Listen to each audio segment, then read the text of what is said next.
ያው እንግዲህ መጀመሪያ በአንደኛ ዓመት ስንገባ በጣም አሰልቺ ይመስለኝ ነበረ ጉዞ። ግን ከእግዚአብሔር እርዳታ የተነሳ የዛሬውን ዕለት በማየቴ በጣም ደስ ብሎኛል። ደግሞ በግቢውም ደረጃም ሁሉም ነገር ከሁሉም ነገር በተለየ መልክ በዚህ ሁኔታ በዚህ ዕለት መገኘቴ በጣም ደስ ብሎኛል። ስለዚህ ነገር ደግሞ እግዚአብሔርን በደንብ አድርጌ ከልብ አመሰግናለሁ።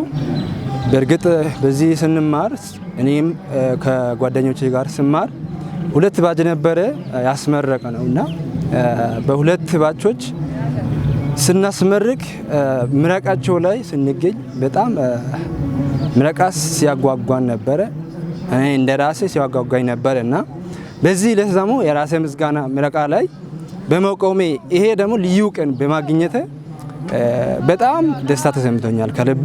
ቦንጋ ዩኒቨርሲቲ ውስጥ ባለው ቆይታ ውስጥ መማር ማስተማር ዙሪያም በጣም በተጋ ሁኔታ ነው የሚያስተምሩን።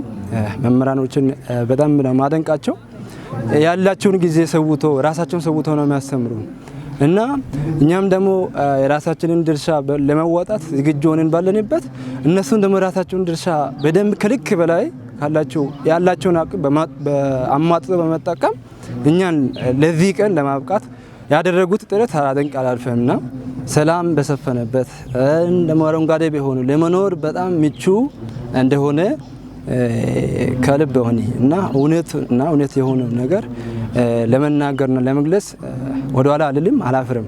እና ቦንጋ በፊት በጆሮ ሰማ ነበረ በቃላት ግን መጥቼ ሳይ እንደሰማሁት ከሰማሁትም በበለጠ ሁኔታ አገኘዋት ቦንጋን ማለት ነው። እና ህዝቧም በዛው ልክ ተማሪዎቹን አቀባበሏ ያለው ጸጥታና ዲሲፕሊን በሆነ መንገድ ማስተናገዱ በጣም የሚያስደንቅ ነውና ከልብ ሆነ ምስጋና ለህዝቡም ለቦንጋ አካባቢውንም ለሙሉ ላመሰግነው ላቀርበው እፈልጋለሁ።